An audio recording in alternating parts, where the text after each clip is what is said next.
Hello বন্ধুরা, আশা করি সবাই ভালো আছেন। এই আমার পিছনে যে বন্যাগুলো পানিগুলো দেখতেছিলাম, মাত্র 4-5 দিনের বন্যায় প্রায় 50 বছরের মধ্যে এরকম ভয়াবহ বন্যা হয়ে গেছে। এটা জানি আমরা প্রতি বছরই কিছু বৃষ্টি হলেই দুবাইতে এরকম বন্যা হয়, বাট তারা জানতো না যে বন্যা সব সময় হবে, কারণ আরব মরুভূমি দেশগুলোতে প্রায় সময় সবসময় রৌদ্র থাকে, যার জন্য বন্যা হওয়া অথবা ভারী বর্ষণ হওয়া, বৃষ্টি হওয়া এটা তাদের শুভকামনা ছিল না। তারা সবসময় জানতো যেহেতু মরুভূমির দেশের সময় রোদ থাকে। তো হঠাৎ করে বন্যা আসে গেল এবং সারা শহর প্রায় বন্যার পানিতে যানজট হয়ে গেল।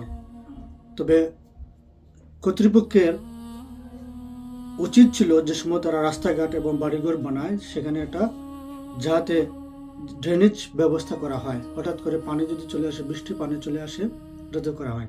আমি জানি এটা করা হয় না, এর জন্য যেহেতু তারা বিশ্বাস করতো এখানে বৃষ্টিপাত হয়ই না। আবার ওদিকে দেখেন সৌদি আরবে যেখানে কখনো বৃষ্টিপাত হঠাৎ হঠাৎ হয়, কখনো বৃষ্টিপাতের জন্য মানুষের কত আকাঙ্ক্ষা উচ্চ আকাঙ্ক্ষা করে, তারপরে হঠাৎ করে একটা জায়গায় বরফ পড়তেছে, অর্থাৎ স্নো হইতেছে। তো স্নো কখনো সৌদি আরবে আশা করা যায় না, তারপরে এখন হচ্ছে। তো এটা কি ওদিকে দেখেন দুবাইতে ইরানের বোমা হামলা হতেছে, দুবাই, কাতার, সৌদি আরব সবকিছু এগুলাতে, আবার ওদিকে বন্যা হতেছে। এটা কি কোনো অভিশাপ না এটা প্রাকৃতিক কোনো দুর্যোগ? তো আমরা জানি যদি এটা আমরা মুসলমানরা কোনো বেদিন কোনো রাষ্ট্র হইতো, অর্থাৎ অন্য কোনো কাফিরদের রাষ্ট্র হইতো, তাহলে আমরা বর্তমানে আল্লাহর গজব পড়েছি। যেহেতু এটা সৌদি আরব এবং দুবাই এবং এটা ইসলামিক রাষ্ট্র, সেহেতু আমরা মুসলমানরা এটা বলিও না। আমরা মনে করি এটা সাময়িকের জন্য হয়েছে পরীক্ষা, তারপর চলে যাবে, কিন্তু এটা ঠিক নয়। আপনি জানেন না যে এটা হচ্ছে ক্লাইমেট চেঞ্জ, অর্থাৎ প্রাকৃতিক একটা বিপর্যয়। কারণ হচ্ছে পরিবর্তন, আবহাওয়া পরিবর্তন হইতেছে প্রতিটা দেশে। যেসবগুলোতে বরফ খুব বেশি হয়, এই সবগুলোতে এখন আস্তে আস্তে গরম বেশি হইতেছে। যেমন লন্ডনে যারা বসবাস করে জানেন, আজ থেকে 10-15 বছর 20 বছর আগে এরকম গরম ফিল করা যাইতো না। এখন মোটামুটি আবহাওয়া যে সময় জুলাই অগাস্ট সামার টাইম হয়, শরৎকাল, তখন এখানে প্রায় তাপমাত্রা 25 থেকে 30, কখনো 35 হয়ে যায়, যেটা আবার শীতকালে এটা -5 থেকে -10 পর্যন্ত হয়। আবার অন্যান্য এলাকায় একই জায়গায় বিভিন্ন দেশে বিভিন্ন সময় বিভিন্ন এরকম প্রবলেম হয়। তো এটা আসলে আল্লাহর গজব নয়, এটা প্রাকৃতিক, এটা দুর্যোগ, প্রাকৃতিক ক্লাইমেট চেঞ্জ, এটাকে বলে ক্লাইমেট চেঞ্জ। তো আমরা যে কোনো কিছু করার আগে অবশ্যই মোটামুটি মানুষকে না জেনে দোষারোপ দিয়ে দিই। যেমন কেউ যদি আমাদের বিজাতি কেউ যদি মারা যায়, তাহলে মনে করি তার উপর গজব হয়েছে, আর আমার উপর যদি কিছু হয় তাহলে আমরা বলি এটা পরীক্ষা হয়েছে।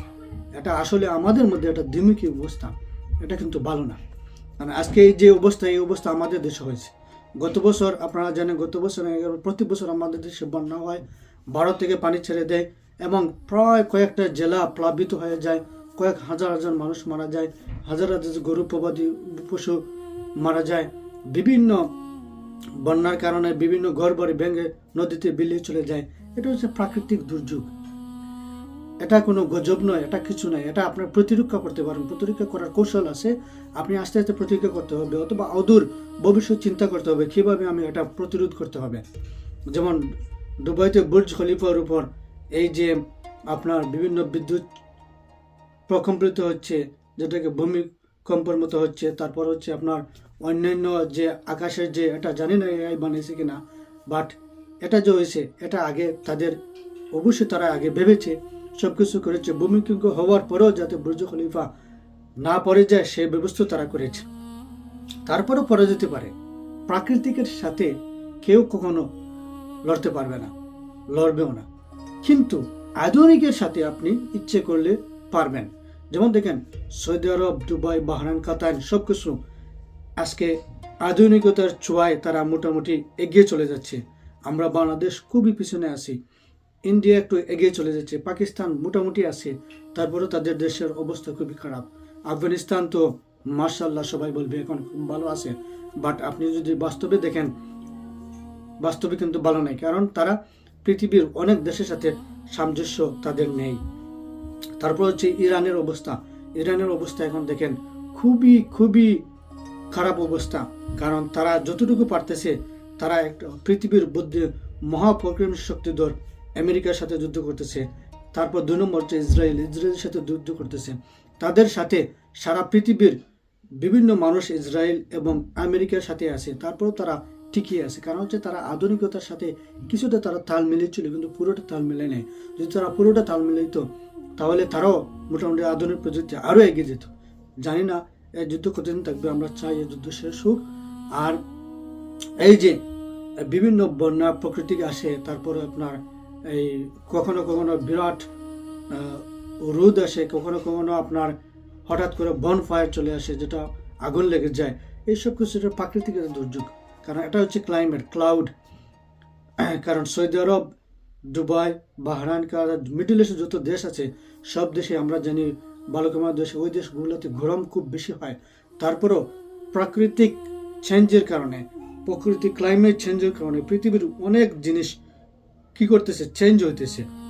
এটা আমাদের বায়ু দূষণীয় কারণে হতে পারে অথবা প্রাকৃতিক কারণে হতে পারে। এটার সাথে আমাদের যুদ্ধ করে আসতে হবে, এবং যুদ্ধ করে সবাই আসছে, এবং যুদ্ধ আপনাকে করতে হবে। তো আমি মনে করি আপনারা যারা এই ভিডিওটা দেখতেছেন তারা কমেন্টস করে জানাবেন, এই দুবাই এবং সৌদি আরবে এটা কি আপনি মনে করেন আল্লাহর তরফ থেকে গজব, না প্রাকৃতিক দুর্যোগ, না এটা কোনো শাস্তি স্বরূপ তাদের ফলপ্রসূ? এই ভিডিওটা যদি আপনি যে কোনো জায়গা থেকে দেখেন তো অবশ্যই এটা কমেন্টস করবেন। আর এরকম ভিডিও অবশ্যই আপনি যদি সৌদি আরব, দুবাই, বাহরাইন, কাতার এগুলাতে থাকেন তাহলে অবশ্যই আপনি বানাবেন না, কারণ ওই দেশে আইন অনুযায়ী এগুলো বানানো নিষেধ। আপনি বাক স্বাধীনতা হিসেবে আমার আরেকটা ভিডিও আছে, ওই ভিডিওটা দেখবেন। বাক স্বাধীনতা নেই, কারণ পৃথিবীর অনেক দেশেই আপনি আপনার যা ইচ্ছা তাই আপনি বলতে পারবেন, অনেক সব দেশেই আপনার যা ইচ্ছা তাই বলতে পারবেন না, ইনক্লুডিং বাংলাদেশ সহ। তবে আজকের এখানে ভিডিও শেষ। আপনার কতটুকু আপনার ভালো লাগলো আর কি আপনার মন্তব্য অবশ্যই জানাবেন।